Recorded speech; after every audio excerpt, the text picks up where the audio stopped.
Welcome back to a bonus episode of Jori's Sports Stories. As always, I'm your host Jori, and today we're going to let loose a little bit and have a little bit of fun. Today we're discussing the most aggravating NFL fan bases, top D linemen, interior defensive linemen at that, aggravating NBA players, and more. Plus, we catch up on some major news that's been going on.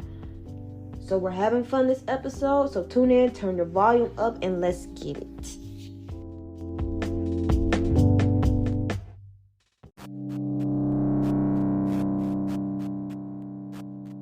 Now, usually we start our episodes off in the NBA, but on today's bonus episode, we are going to start our episode off in the NFL.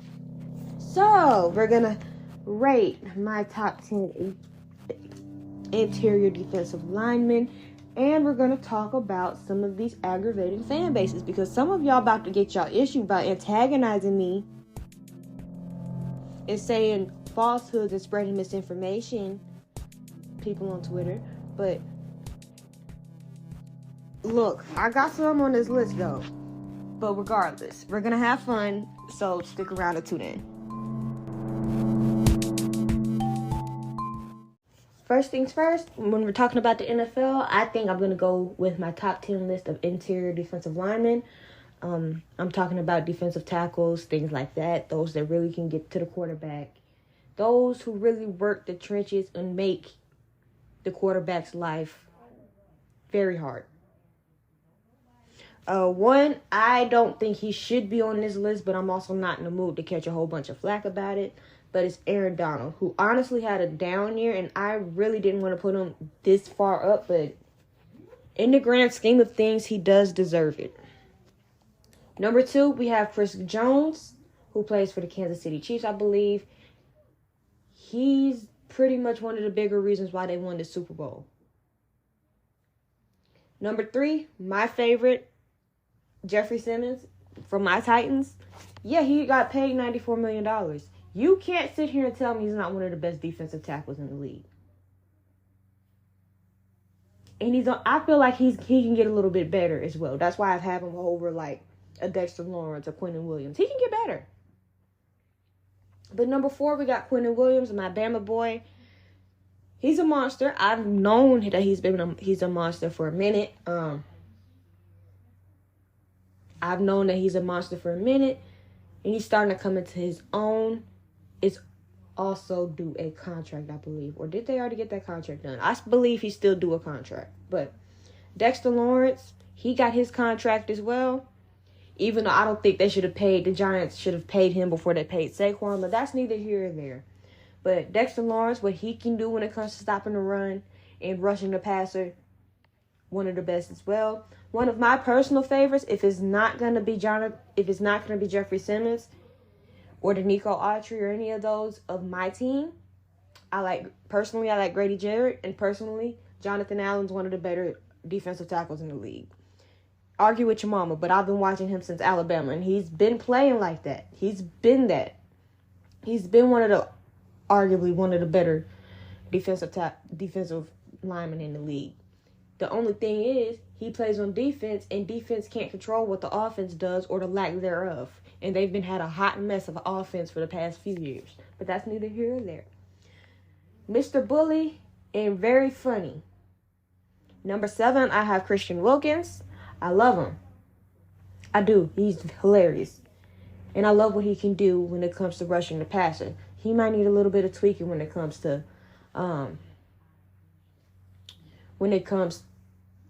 stopping the run. Anyway, so next, after Christian Wilkins, I have DeForest Buckner. The last three, I'm sorry, I can't count. But the last 3, I got DeForest Buckner, Cam Hayward, DJ Reader. I like those. I don't know much about DJ Reader, but he has flashed on my screen a few times, enough for me to put him at 10 for this year.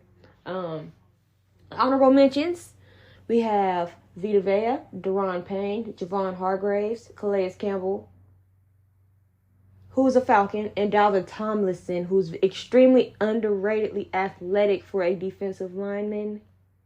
I've been watching him since his days at Alabama. He's a pretty good tackle. He's a pretty good defensive lineman. I know for a fact Dalvin Tomlinson will find a home. I don't know why he's a free agent, in all honesty. Maybe the people who know more, they know more about what he can't do. But from what I've seen, he's borderline top 10 in the right situation. Next, we got that out the way. We're going to talk about some of the most aggravating fan bases in football. Not named the Philadelphia Eagles or the Dallas Cowboys.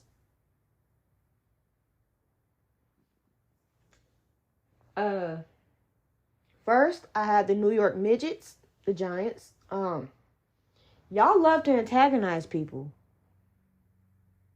Y'all really do. And you have a few Giants fans I know have this little smirk when they like to say stuff to get under people's skin.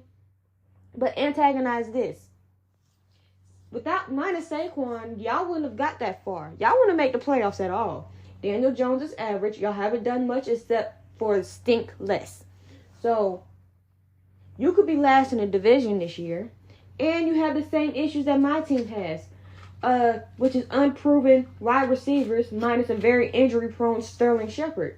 Y'all are an unhappy running back away from a horrible team. You might want to antagonize the front office before you antagonize anybody else. Before you get real fish to fry. And grow a little bit more, midgets. Next.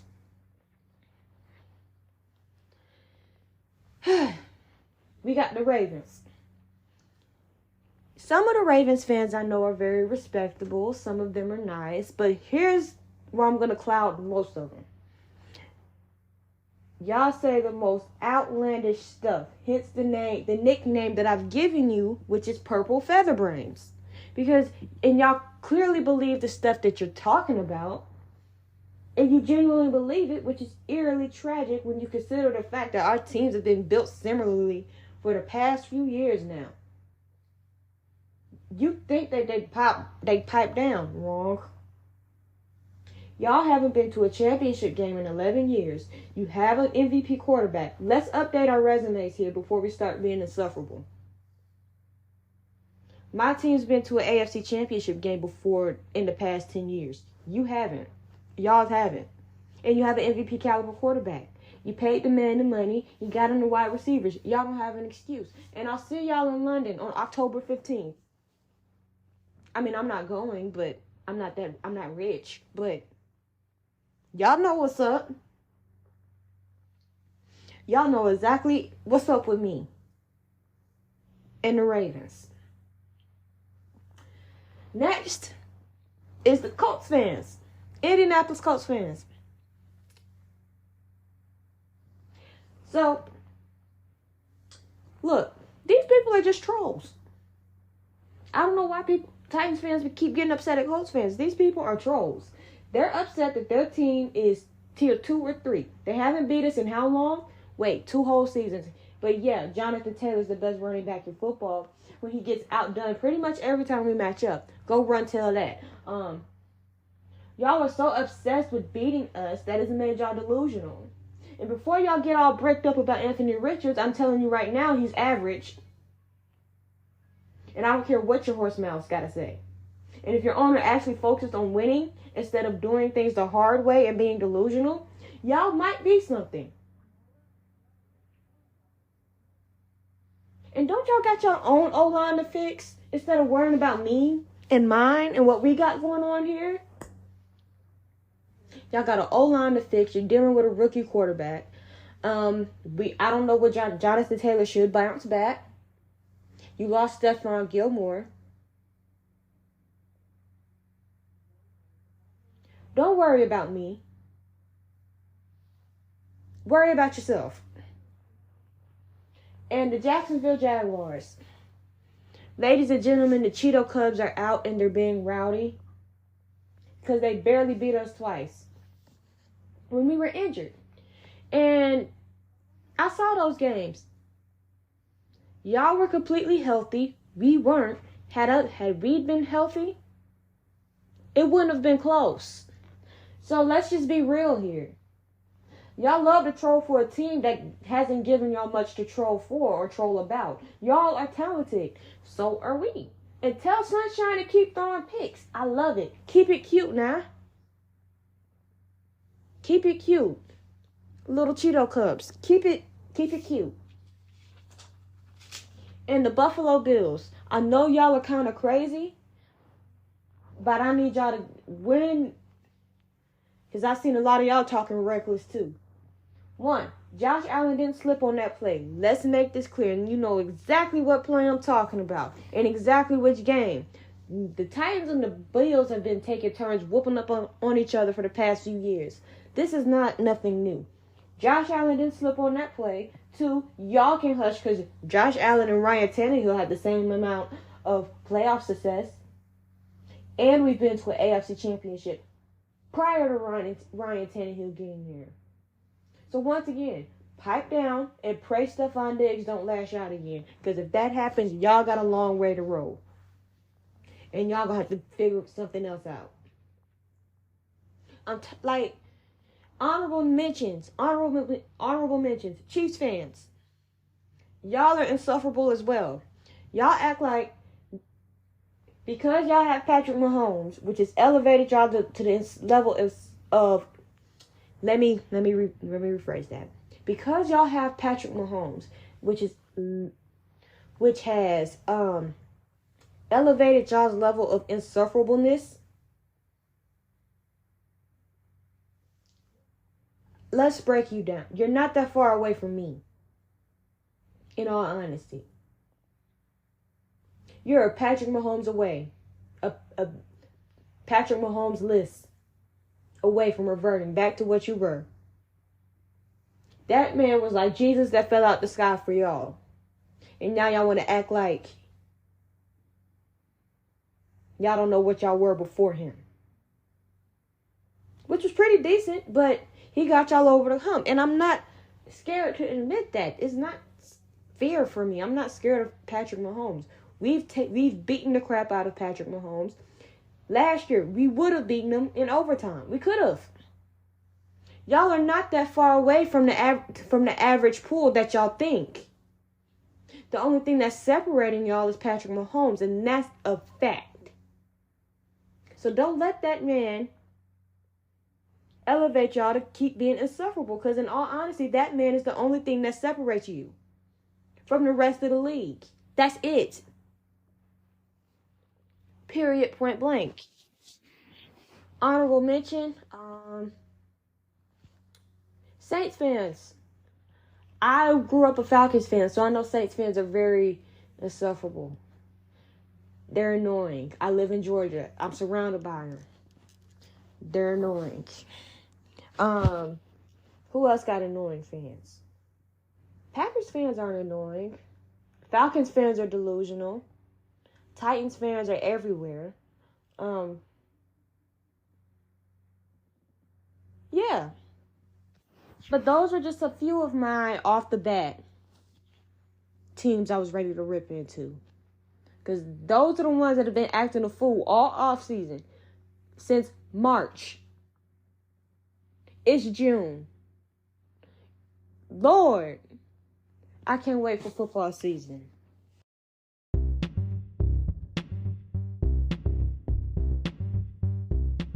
Next, we're going to play Catchup with the NBA, and Lord, a lot has been going on. A lot. Between free agency is due to open up next week, and then there's been trades, and then the draft just ended. These are just going to be a little bit of some of the wildness that I missed. Some of the main things, in my opinions on it as we go. Stay tuned.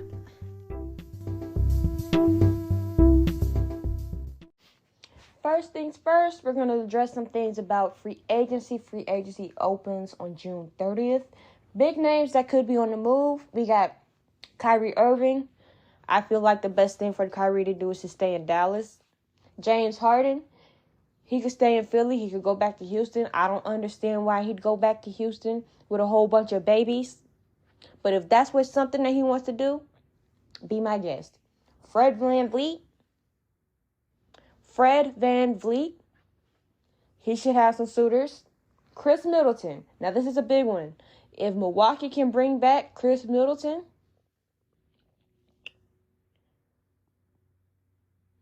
I feel like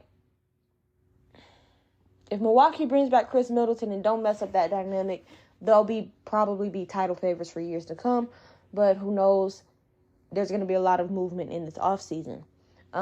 Russell Westbrook. Now, the Clippers want him to stay. I feel like Russell needs to stay with the Clippers. He didn't do well with the Lakers. That's neither here or there. But he did play better with the Clippers. So I feel like he needs to stay with LA. But it's whether he wants to stay in LA or he wants to test the free agent market. Next, we're going to talk about some of the wildest, some of the things that just happened. All right. It really started the offseason foolishness on June 21st. It is the 24th, I believe, yeah. So, Nuggets guard Bruce Brown declined his option, set to become a free agent. I think he goes back with Denver. But Miami is probably still monitoring the situation with Dame Lillard in Portland, even though the Trailblazers have seemingly shut down the idea that Dame Lillard is going anywhere.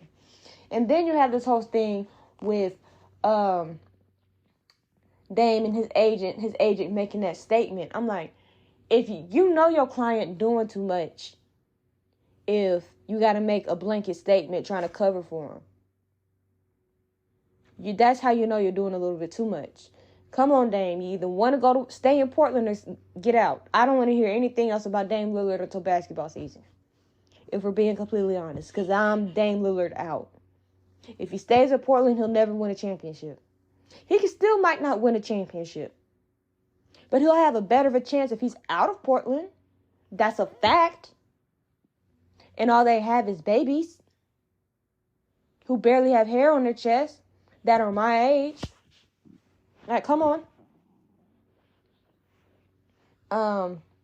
The original trade. Now, there was a trade to send Kristaps Porzingis to the Celtics. Now, you're going to get my analysis on that as well. But the original trade between Boston, Washington, and the Clippers was designed to send Porzingis to the Celtics, Brogdon to the Clippers, and Washington receiving Marcus Morris and the 30th pick and another player. I can't remember his names, but it was another player, but that fell through at $450. The deadline for Kristaps Porzingis to sign or decline his player option was midnight. That plays a role of importance. But the reason why that trade did not go through is because of Malcolm Brogdon's injury history. Now, my thing about that is Boston knew Malcolm Brogdon was injury prone in his injury history. They knew, like, that's a dumb thing. Like, you know you're not going to be able to get off of him that easily. Teams are going to have the second look.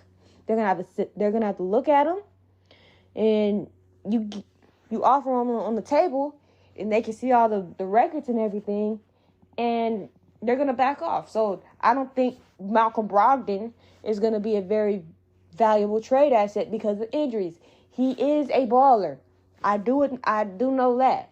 But the injuries and the fact that he doesn't play a lot, well, he hasn't played a lot this season or the postseason, yeah. His trade value isn't there right now. Clearly because of this. And then there was a new trade between Boston, Washington, and Memphis. This is the big trade. And this one was completed. Boston gets Porzingis, Washington gets Tyus Jones, and Memphis gets Marcus Smart. This is one of those questionable trades. Because who really got better? I mean, Memphis, like, in this situation, everybody gets a little bit of what they want, right? This is an even trade. Because Memphis gets a vet with playoff experience that they really need in their locker room, who's a capable defender who has a little bit of a shot in Marcus Smart. Boston gets Porzingis, even though he has size I'm not in love with Kristaps Porzingis. I don't understand that part on Boston. Unless they want him for size and maybe rim protection. But otherwise, he's all right. And then here's the thing. Washington gets Tyus Jones. Now, if I'm Memphis, the obvious thing is, why would you trade Ja's obvious backup if you know you're not going to have Jaws for 25 games unless they want to play Desmond Bane or they have another answer for that. But when I looked at that Memphis roster, I'm like, if they're not going to have Ja for 25 games, I like Tyus Jones to fill in for his spot. And I'm pretty sure a lot of people agree with me. But that's a dumb move. But Washington is starting to rebuild. They're getting their own pieces. Tyus Jones might be able to lead that Washington team. Who knows?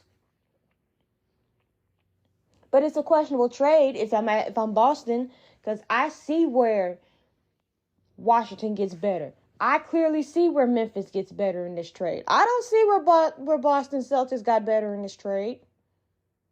And if you're a Celtics fan, you can educate me. But I don't see it. The Washington also ended up sending Chris Paul to the Warriors for Jordan Poole and draft capital for Jordan Poole and the Packer Crackers. Now this is kind of like I feel like Golden State is going to continue to run that same small ball format, and it's not going to go well for them because at this point where the NBA is headed, they're going to need a true big unless they just let Draymond go. They are going to need a true big. And Draymond's not a big because he's only 6'1", but 6'1", 6'2". But instead of getting a older Chris Paul who only played like 20, 30 games a year, you could have went and got a big. I don't know what they're doing in Golden State. You needed a big, not a Chris Paul. Lonzo Ball won't play next season. That's pretty much established because he has to have a full cartilage transplant in his knee. And the Knicks pick up Josh Hart's player option, which is like $12.9 million. So good for him. Now, we're going to talk about some of the NBA's most nefarious, aggravating irritants. One, Ben Simmons, who has made a complete mockery of the NBA. Have you ever heard of a point guard that's scared to shoot? Meet Ben Simmons. That's one on your list. Kyrie is a diva. Like, I already know what Kyrie is. Eventually, he will be unhappy. But for him to be happy, it takes a lot. The whole world got to spin and revolve around him. Plus, the rain has to be made out of candy canes. And the clouds can be made out of peppermint. Like, the whole world has to be right for Kyrie Irving has to be happy. That's what aggravates the crap out of me. Like, if the world don't revolve around Kyrie and he's not happy and it's not raining rainbows out the sky, you're in for a long ride. And that's just period point blank. Dylan Brooks single-handedly talked his team into an early vacation. He also became the poster child of what happens when you poke the bear. He also became the person that really brought LeBron to be very petty like he has been this offseason. Thanks, Dylan. We got Petty Braun back. Chris Paul has been notoriously kind of Bush League, and he's always hurt when you need him. So I understand why people get aggravated with him very easily. Rudy Gobert is a very soft player who can't take criticism barely and who just rubs people the wrong way. And then, like, y'all don't realize that he did that microphone thing during COVID and it started an outbreak with little to no offensive capacity to back up his foolishness. He's pretty good defensively, but when he shoots, you pray it go in. So, and then you have Draymond, who continuously to cross the line at times. But now you have Now he's put a mic in front of his mouth. And good Lord, and as somebody who actually listens to Draymond, he's very knowledgeable about what he's talking about. He's not just being Draymond, but he's very knowledgeable, and I'm actually like listening to Draymond. Now, when he othered Dylan Brooks, that was hilarious. That, because it was true. That was hilarious, but those were just a little bit of my most aggravating players. If you feel like you have a few that you want to put on there, comment. Comment if you're watching on YouTube, or if you're listening or anything on Amazon or on Spotify. I know you can comment on that. Yeah, leave a comment. Drop a comment.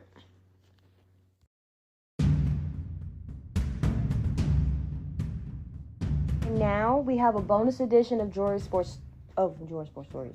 Jori's timeout session. On this week, we're going to talk about the devaluation of the running back, face tattoos, and other things. And I'm going to talk about the submersible because it's been bothering me all week, and my opinions on it. We're going to take it a little bit outside of sports, but stick with me here. Stick with me. Tune in. All right, and now we're on the Jori's timeout section, and the first thing I'm going to talk about is the devaluation of the running back, because I just hate how the NFL just views and pays running backs, really, because I understand that this is a passing league, right? And I probably should have did this in the NFL segment, but I kind of went on a tangent.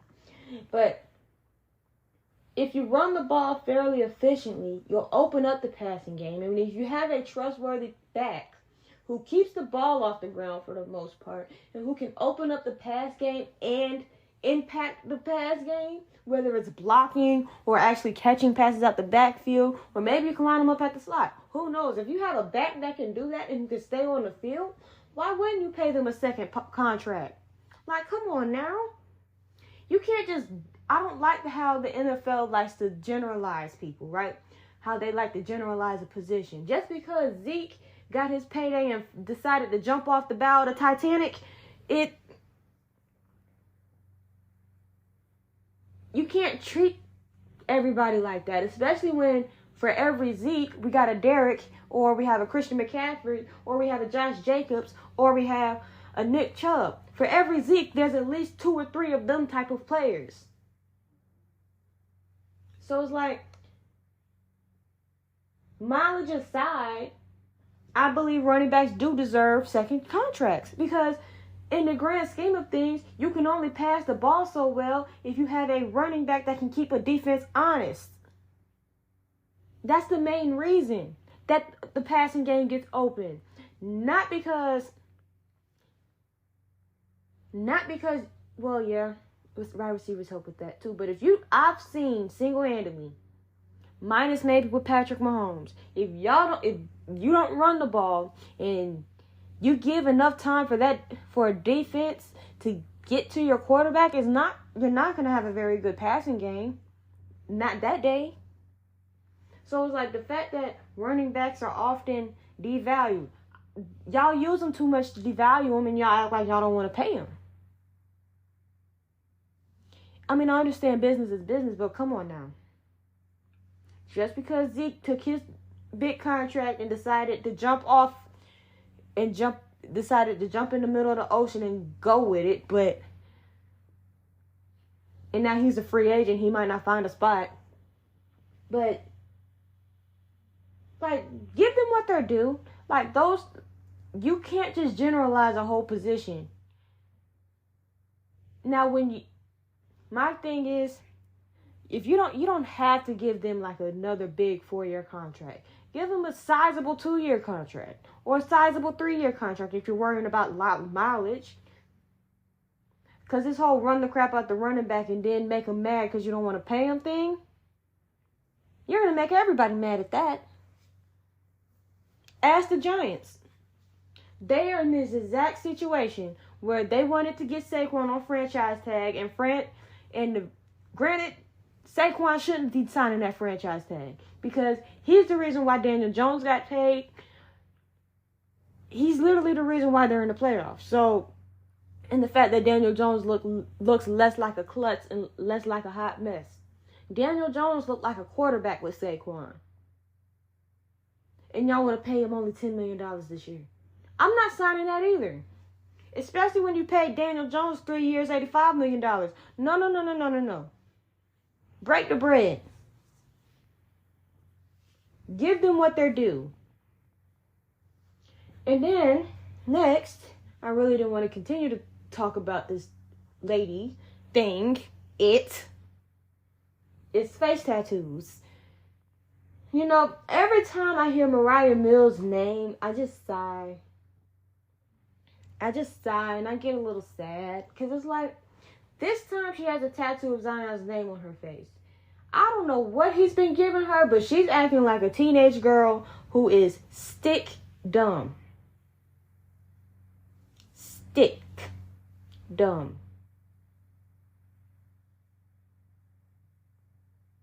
And you know exactly what I'm talking about. Women. Y'all know what I'm talking about. She acting just like that. The tweets. All the foolishness. She's acting like somebody who's just been hooked. Like, and I knew what it was when she said, it wasn't even all of that. Well, why are you acting like this? She said that on the tweet. She said, it wasn't even all of that. I had to force myself to da-da-da-da. I'm like, if it wasn't all of that, why are you acting like this? If it wasn't all of that, why are you acting like this? And why are you getting this man's name tatted on your cheek? Like, come on, dum-dum. If you're that hurt, you don't go get a man's name tatted on your face, you idiot. I'm so sick and tired of Mariah Mills. And if Zion is still messing with her, in that case, he'll never learn. Lord Jesus. I feel like he's still messing with her because anybody with some sense and after what she did would have lawyered up. But that's neither here nor there, and that's none of my business.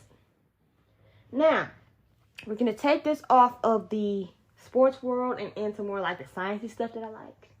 Well, the submersible. We're going to talk about the submersible.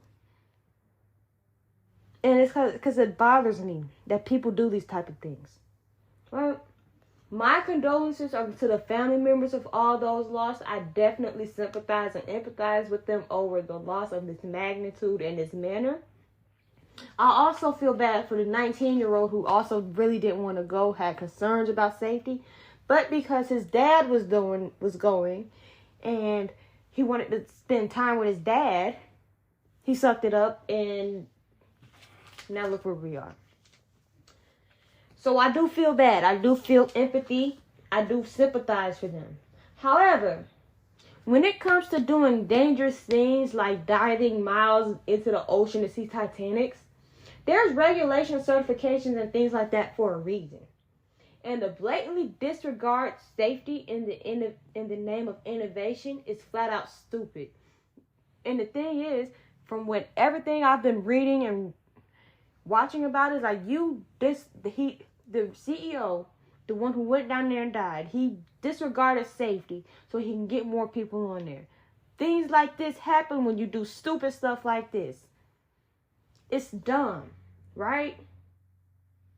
And to charge people $250,000 a pop on an experimental vehicle with no insurance, no certificates, and a plethora of known safety issues like what the thing was made out of, which is which is literally what caused it to implode. It's flat out selfish. I understand people have been saying that he's a good person. He just wanted to share his passion. You're selfish about sharing your passion to the point where you coldly play with other people's lives. That's selfish, that's belligerent, and it's unintelligent. If you're going to experiment using unproven methods and materials and new things and parts from Dollar Tree and Walmart and Campers World and Toys R Us, if you're going to do that, play with your own life and your life only. Otherwise, things like this don't happen. At all.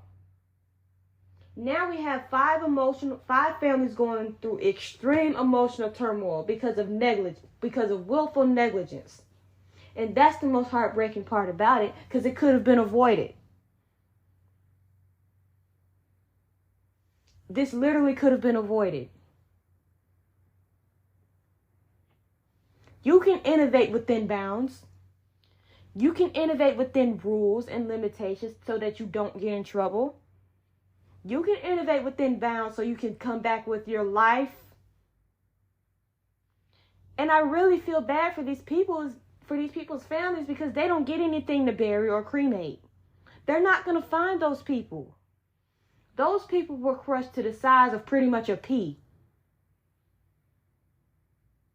Because if you think about it, how it happened, it was like the Empire State Building made out of lead falling on top of them. You're not going to get much left from that. And it's sad because it could have been avoided. And my heart really goes down to that, to those families. But at the same time, if you play stupid games, you FAFO. Y'all know what that means. And the thing is, it's made it to the Titanic like maybe a few times. But because of the material, like carbon fiber is literally 3D printed. And when water gets in between, like, well, sometimes carbon fiber is 3D printed, but carbon fiber is good for airplanes because it's good at holding the pressure in, right? With pressure, internal pressure. Carbon fiber is like hard plastic. You know what happens when you step on hard plastic? It don't bend, it shatters.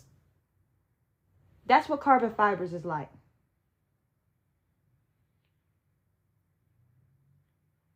So, and when you have things that are just glorified plastic underwater, I know plastic, like layers of things for multiple times. Of course, water's going to get in between the layers.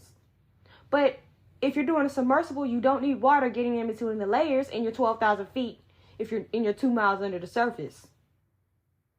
And it's not like they knew something was wrong. They just didn't have enough time, and it kills me. That it doesn't kill me, but it's sad. It really is sad, and I really do feel bad for the families.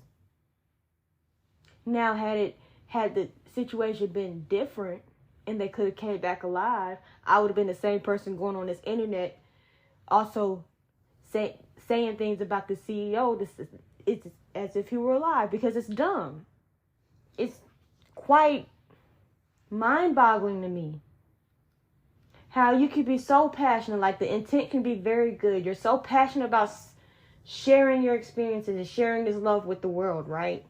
But don't let your passions make you delusional to the point where you think safety is objective. No. We're humans. We don't belong 2 miles under the water. There's safety things for a reason. Like the thing with speed limits and like with rules and speed limits. I might not listen to a speed limit every once in a while, but for the most part, I abide by the speed limits. They're there for a reason. And when people get in car accidents because they're speeding, what usually happens? Somebody either gets hurt or they get killed, i.e. speeding limits. But that's all I got for y'all today.